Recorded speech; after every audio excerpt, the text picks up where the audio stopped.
महान र पवित्र शब्द हो। आमाको वचनमा कहाँबाट सुरु गरौँ? आमाको बयान जति गरे पनि कमै हुन्छ। आमा हामीलाई जन्म दिने जन्मदाता हुन्, निस्वार्थ देवी हुन्, ममताकी खानी हुन्।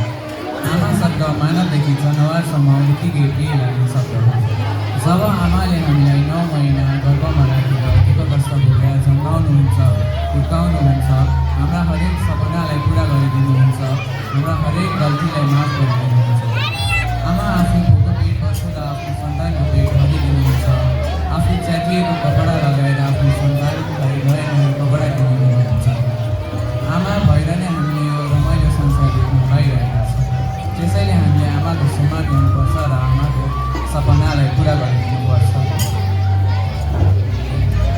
बुवाको त्यागको मूल्य संसारको कुनै पनि पैसाले तिर्न सकिँदैन। त्यसैले मेरो बुवा मेरो इज्जत हुन्, मेरो साहस हुन्, मेरो पहिचान हुन् र मेरो बुद्धि हुन्। आमाको माया परिवारको जग्गामा उहाँको स्नेह र हेरचाह जसले सबैलाई एकजुट र बलियो बनाउँछ। बुवा त्यो शक्ति हुन् जसले थाक्दा पनि मुस्कुराउन सिकाउनुहुन्छ। बुवाको माया भगवानको वरदान जस्तै पवित्र हुन्छ। जब म भगवान शब्द सुन्छु तब मेरो आँखामा सधैँ तर्क तस्बिर आउँछ। आमा हजुर भएर नै आज म आफूलाई भाग्य पनि महसुस गर्छु। आमा बुबा त्यो छाता हुनुहुन्छ जसले आधी वर्षा र घाम सबैबाट जगाएर हामीलाई सुरक्षा प्रदान दिनुहुन्छ। त्यसैले मेरो बुबा साक्षात् भगवान हुन्। आफूलाई जतिसुकै पीडा भए पनि सहन सक्छिन्, तर सन्तानलाई अलिकति पनि पीडा भएको सहन सक्दिनन्। त्यसैले आमा निस्वार्थ देवी हुन्। बुबाको आशीर्वादले गर्दा जीवनको कठिन र अप्ठ्यारा बाटाहरू पनि सजिला हुन्छन्। त्यसैले मेरो बुबा मेरो जीवनको मेरुदण्ड हुनुहुन्छ। आमा जीवन हुन्, आमा प्राण हुन्। संसारमा सबै चिज किनिन्छ तर आमा किन्न पाइँदैन। त्यसैले आमा सन्तानको ढुकढुकी हुन्। संसारले साथ छोड्यो भने बुबाले साथ छोड्नुहुन्न।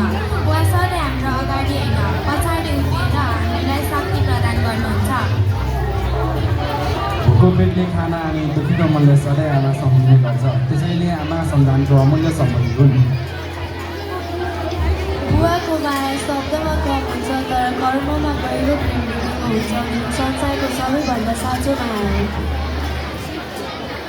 आफ्ना चाहना र सपनाहरू त्यागेर सन्तानको खुसीमा जीवन समर्पण गर्ने व्यक्ति हुन् आमा। सन्तानको मनको कुरा नबोली बुझ्ने र नथाकी माया गर्ने शक्ति आमासँग मात्र हुन्छ। संसार जति कठोर भए पनि आमाको माया सधैँ सुरक्षित, शुद्ध र अटुट रहन्छ। परिवारको जिम्मेवारी काँधमा बोकेर परिवारको खुसीको लागि रात दिन सङ्घर्ष गरिरहनुहुन्छ। आफूले जतिसुकै दुःख कष्ट भोगेर पनि आफ्नो सन्तानलाई आफूभन्दा माथिल्लो स्तरमा देख्न चाहने एक मात्र महान व्यक्ति हुन् बाबा। आमाको अँगालो पृथ्वीको सबैभन्दा सुरक्षित स्थान हो। उनको अँगालो सधैँ खुला रहन्छ जब सन्तानलाई माया र समर्थनको आवश्यकता पर्छ।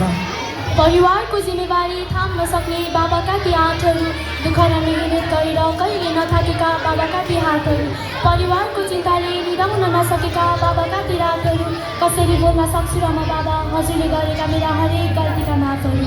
बाबा हजुरले ताते ताते गर्दै मलाई हिँड्न सिकाउनु भयो। मैले चालेका हरेक पाइला पाइलामा मेरो छाया बन्दै मलाई सद्मार्गको बाटो हिँड्न प्रेरित गर्नुभयो। मलाई सही र गलत बिच फरक छुट्याउन सिकाउनु भयो। मेरो आँखाको माध्यमबाट मेरो पीडालाई बुझ्नुभयो, मेरो खुसीको आँसु र दुःखको आँसुलाई चिन्नुभयो। मलाई असामान्य रूपमा प्रेम गर्नुभयो।